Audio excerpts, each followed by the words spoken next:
Pastor Ed here with Daily Devotions for Wednesday, May 1st. Can you believe it? May 1st, 2024. We're talking about the two passages, the one from Acts, the other's from 1 Corinthians this past Sunday. I talked yesterday just kind of in a general way and humorous way about church divisions and feuds, but it wasn't funny. It was a real thing. So we're going to take a look at the Acts 18 first, and some additional verses as well to kind of give us some background on how all this took place, and then briefly at 1 Corinthians, and then talk a little bit more in depth about these divisions where people are saying, I belong to Paul, or I belong to Apollos, or I belong to Cephas, and so forth.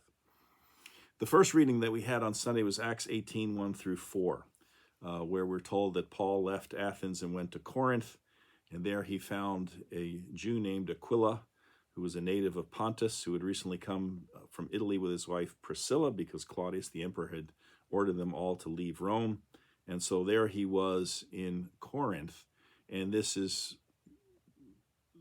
conceivably, the time period where Paul is helping to establish the church there. But if you skip down, and these verses were not part of the reading, when you go to verse 18, it tells us that after staying there for a considerable time, Paul said farewell to the believers and sailed for Syria, accompanied by Priscilla and Aquila. And once he was there,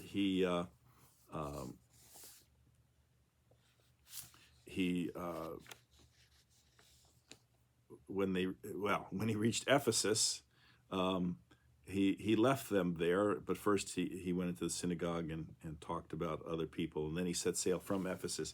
If you have a map or a Bible map in the back of your Bible, you'll see that Ephesus is part of what is now modern-day Turkey, and there's a body of water called the Aegean Sea, and then you have Greece on the other side, and Achaia, it was the name given to the whole southern part of Greece, in which both Athens and Corinth were probably two of the most important cities. So Paul is first in Corinth, then he sets sail for Ephesus, and then he leaves from Ephesus and goes actually back to the Holy Land, to Caesarea and up to Jerusalem. Now, after Paul leaves Ephesus and leaving Priscilla and Aquila behind, we're told in verse 24, there came to Ephesus a Jew named Apollos, a native of Alexandria. He was an eloquent man, well-versed in the scriptures.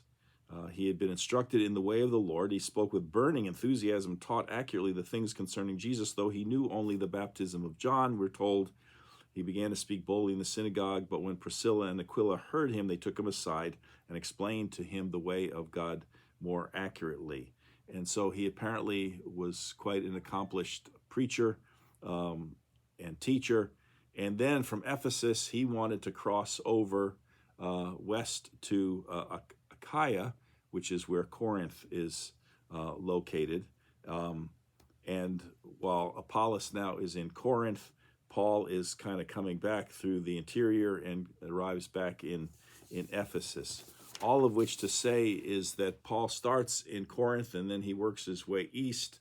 And you have Apollos, who meets up with Priscilla and Aquila in Ephesus and then goes west to Corinth. And so he's following Paul.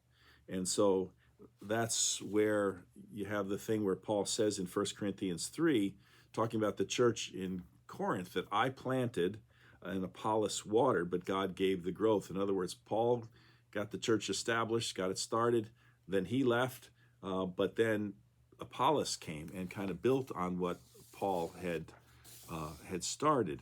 And so then in our second reading on Sunday, 1 Corinthians 1, 10 through 18, he's talking about the divisions.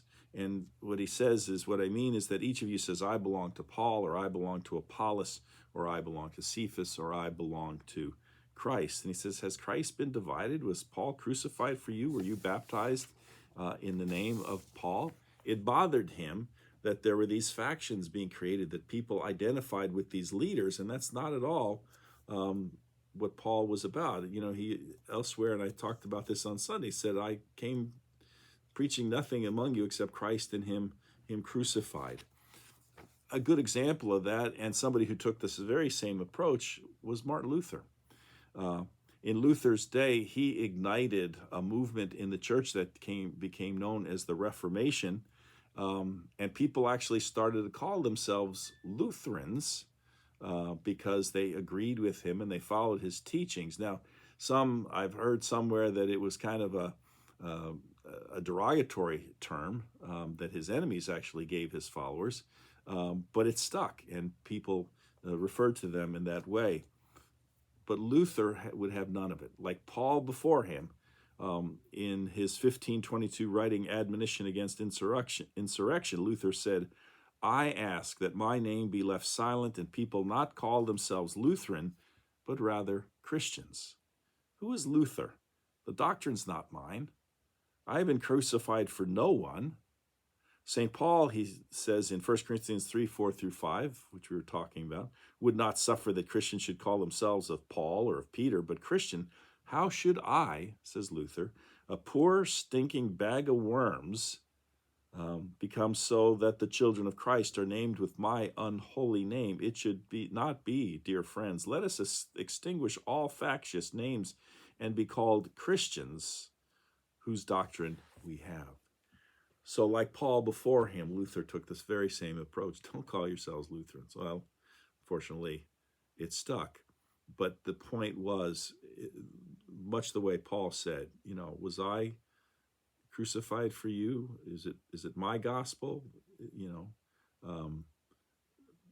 Did I, are you baptized in my name? By no means.